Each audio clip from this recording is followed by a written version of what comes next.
ഇന്ന് വായിക്കുവാൻ തിരഞ്ഞെടുത്ത ദൈവഭാഗം ഉൽപ്പത്തി പുസ്തകം 2-ാം അധ്യായം, അതിൻ്റെ 1 മുതൽ 10 വരെയുള്ള വേദവാക്യങ്ങൾ. ഇങ്ങനെ ആകാശവും ഭൂമിയും അവയിലുള്ള ചരാചരങ്ങളൊക്കെയും തികഞ്ഞു.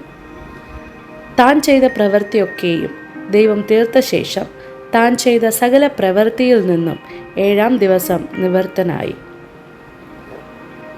താൻ സൃഷ്ടിച്ചുണ്ടാക്കിയ സകല പ്രവൃത്തിയിൽ നിന്നും അന്ന് നിവൃത്തനായതുകൊണ്ട് ദൈവം 7-ാം ദിവസത്തെ അനുഗ്രഹിച്ച് ശുദ്ധീകരിച്ചു. യഹോവയായ ദൈവം ഭൂമിയും ആകാശവും സൃഷ്ടിച്ച നാളിൽ ആകാശവും ഭൂമിയും സൃഷ്ടിച്ചതിൻ്റെ ഉൽപ്പത്തി വിവരം വയലിലെ ചെടി ഒന്നും അതുവരെ ഭൂമിയിൽ ഉണ്ടായിരുന്നില്ല, വയലിലെ സസ്യം ഒന്നും മുളച്ചിരുന്നതുമില്ല.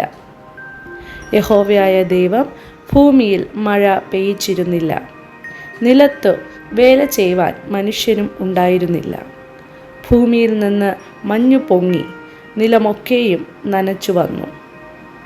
യഹോവയായ ദൈവം നിലത്തെ പൊടി കൊണ്ട് മനുഷ്യനെ നിർമ്മിച്ചിട്ട് അവൻ്റെ മൂക്കിൽ ജീവശ്വാസമൂതി മനുഷ്യൻ ജീവനുള്ള ദേഹിയായി തീർന്നു. അനന്തരം യഹോവയായ ദൈവം കിഴക്ക് ഏദനിൽ ഒരു തോട്ടമുണ്ടാക്കി താൻ സൃഷ്ടിച്ച മനുഷ്യനെ അവിടെ ആക്കി. കാൺമാൻ ഭംഗിയുള്ളതും തിന്മാൻ നല്ല ഫലമുള്ളതുമായ ഓരോ വൃക്ഷങ്ങളും തോട്ടത്തിൻ്റെ നടുവിൽ ജീവവൃക്ഷവും നന്മ തിന്മകളെക്കുറിച്ചുള്ള അറിവിൻ്റെ വൃക്ഷവും യഹോവയായ ദൈവം നിലത്തുനിന്ന് മുളപ്പിച്ചു. തോട്ടം നനപ്പാൻ ഒരു നദി ഏദനിൽ നിന്ന് പുറപ്പെട്ടു.